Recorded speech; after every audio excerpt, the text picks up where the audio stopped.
today we've got something a little bit different for you. We've got a product review, so don't turn off, you definitely don't want to miss this one.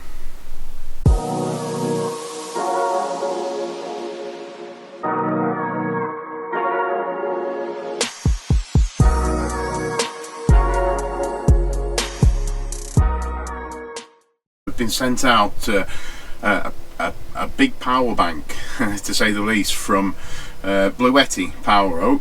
The guys over there reached out to me recently and said would I be interested in doing a product review. So they sent me out this power bank. It's my modeller's an EB240. Now from what I gather that's one of the larger ones, and it certainly is. It's quite heavy, I must admit.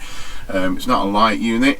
I am going to put it through its paces because I'm a firm believer in, if you buy a product yourself, it needs to be fit for purpose, and it needs to also be able to be usable for what you want to do.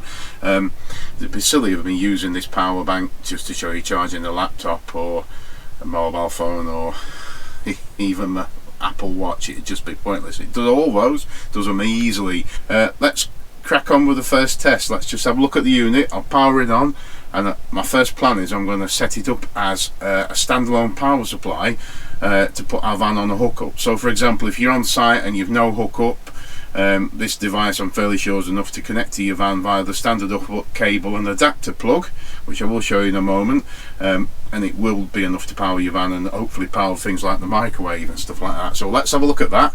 But first of all, here is a unit. So POWEROAK, company called Bluetti who make these. As you can see, that's the front of the unit. It's not switched on at a minute. I'm just going to quickly explain what these ports are, so you know what it is and what it's capable of doing.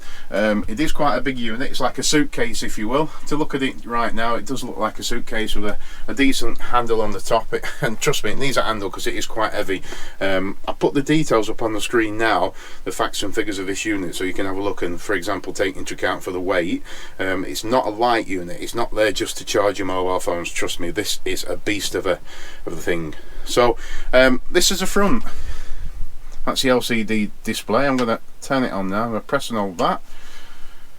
As you can see, that's a battery level. So at the minute, I would say it's probably, I have had a mini fridge on for probably best part of 24 hours. And that's probably just a touch over off charge, I would say. There's not an actual scale to give you a percentage that I'm aware of. It just gives you that as a battery, as a detail. So that's it switched on. As you can see, input, which would indicate it's either being charged via solar or being charged by the standalone power supply. This unit's not able to charge off 12 volt. You can either put your solar panel in it. I've got a folding solar panel. It's not very sunny today. If I can get any sun, I'll put it up on the clip to show you it charging. It is only March here in the UK, so solar's still only probably 20-30% at the best at the minute. It takes up to 12 to 14 hours to charge from flat. On the standalone chargers, you'll see it's just turned itself off now. If there's no demand for anything, it will turn itself off to save power. So you've got DC on,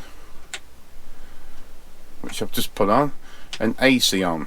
Now DC is a 12 volt system, so that light puts power to your cigarette charging socket, USB sockets, and your max USB-C charger for things like charging laptops, MacBooks, GoPro cameras, things like that. It will stay powered on now. Now I've already activated those switches. On the rear of the device, you've got two plug sockets, 1000 watts. So basically that means that these sockets aren't 1000 watts each. If you've got two plugs in, you can draw a maximum of 500 watt per device if you're powering them at the same time. So you wouldn't be able to put an air dryer on one and a toaster on another. It'd just trip out. It'd just switch itself off for safety. Above, you've got the extractor fan there as it gets warm, just to draw the heat out the device so it doesn't overheat. As you can see, we've got the hookup cable connected to the van already.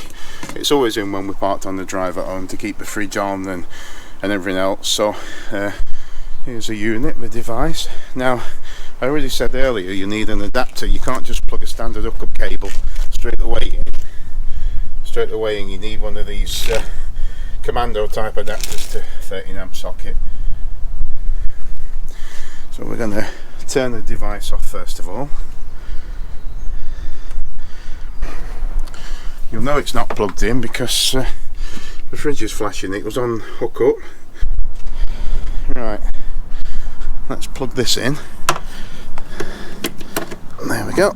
That's plugged in. Hookup cable goes in, down and into the van.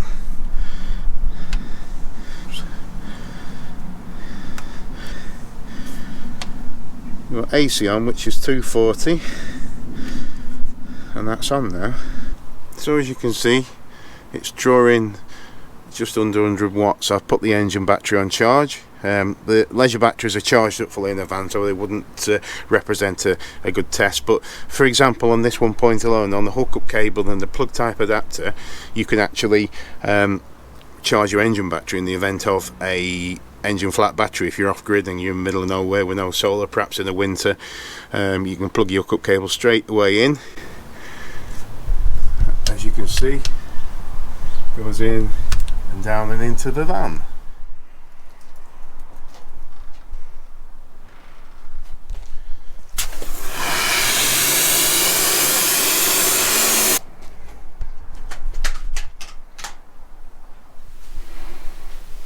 Right, guys at POWEROAK asked me to make sure that I put this unit through its paces. So, without further ado, I've got an extension lead plug, we've got one washing machine, we've got a load of washing to do, and we're going to see if we can run the washing machine off it.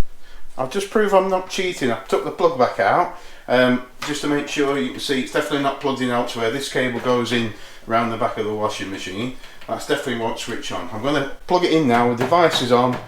Put the plug in. Put the washing machine on. There we go, seems happy enough. Right, now this isn't really my department. What do we do here now? What we're going, cotton large. Yeah. Yeah. You need to go over to the screen. Yeah. Touch wash. Yeah, that's alright. That's it. Yeah. Touch temperature to 40. 40, we are testing it, aren't we? This hasn't got, this washing machine as well hasn't got a warm water feed, so it might fail miserably actually. We'll have to see, because it's going to have to warm the water up, so it's only taking cold water. So I can spin. Start. It's 1400, is that now? Let's have a look on here, see what's happening. I'm intrigued to see what it starts and draws power wise. So it's 100 watts. It's obviously thinking, isn't it? It's quite slow to start this machine anyway, isn't it? It weighs all the washing machine, the washing up, and then it knows what spin it has to put it on and things. It's quite clever.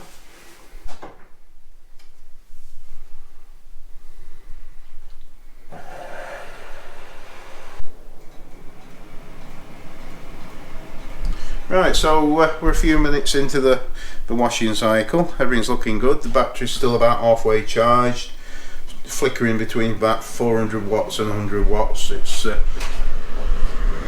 probably hear the fan at the back running now, just keeping the unit nice and cool. So up to press, we're good to go. And to be honest, in a power cut, we'd still be able to do a washing. Just an update now, we've got 18 minutes of the cycle left of the washing machine. We're still plugged in, and as you'll see, the battery's still on about halfway, so that's really impressive. Really impressed with that. Still powering on. About an hour and a half since we first put it on the washing machine. Got 1 minute remaining. It's spun and washed and everything else, so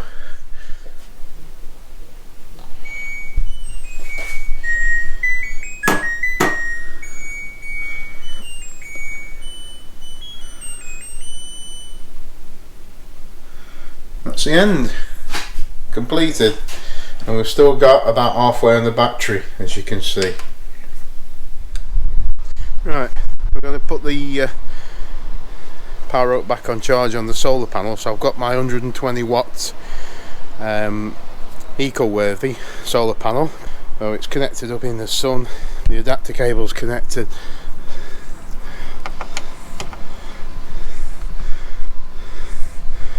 There we go. So it's drawing about 40 watts on the solar. if you can see that. So current rate of the sun, it'll take probably 3 days to fully charge. Obviously in the summer you're going to get a lot better. We're going to get near 120 watts, so there we go. So it's charging from that, and you can also charge it the conventional way with the power brick as well. Got here iPad charging, a little tablet computer charging, MacBook charging. I've got my work computer connected to the back and charging. So yeah, more than capable for charging devices, as I've already said. There's still 2 spare USBs and a 12 volt 9 amp outlet there. You can put another adapter in there for more USBs if you want. So yeah, there's loads of room, there's loads of space for charging. Another spare plug socket for at the back for a coffee machine or whatever you want.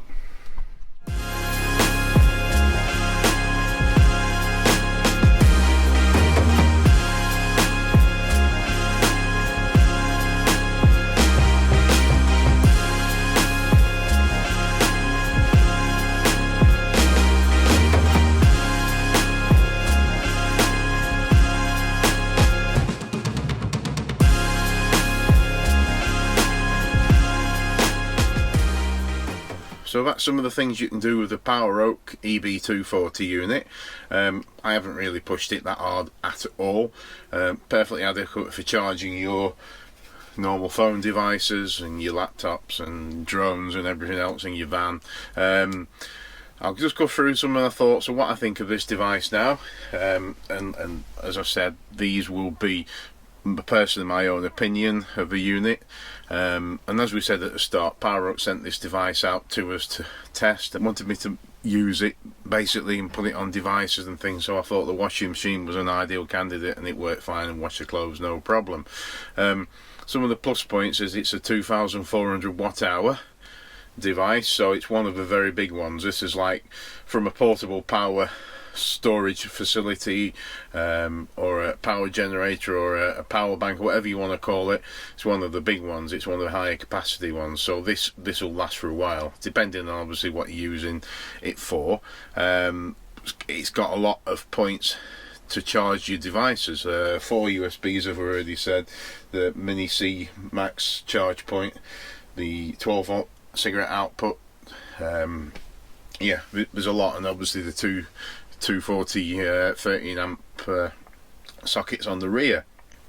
As I said, I plugged in quite a lot of devices, and it never broke a sweat really. These are my plus points. So it's well made, decent sized battery in it, it's a real good long battery. It's got a nice carry handle on the top.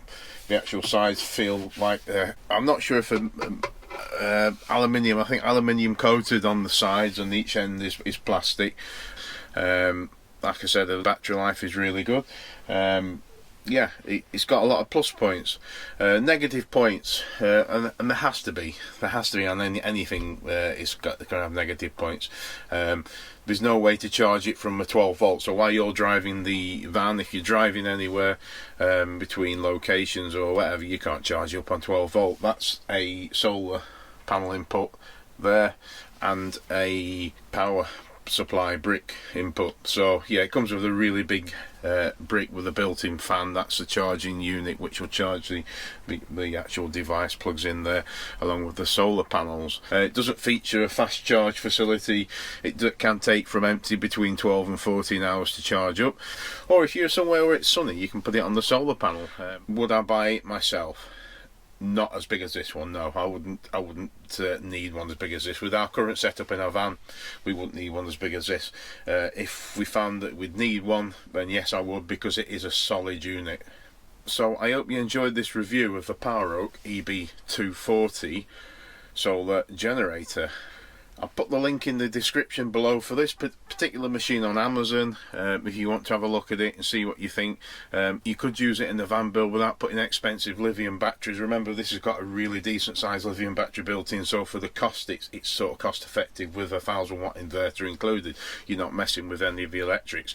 The only downside, as I've already said, is you can't charge it from the 12 volts. You would charge it from solar, or when you're on hookup you plug it in with the power supply unit and charge it up that way. The link's in the description. Thanks for looking and having a look at this review. Don't forget to click the subscribe button, give us a thumbs up and drop us a comment on what you think about these types of videos. Until next time, see you later guys, bye bye.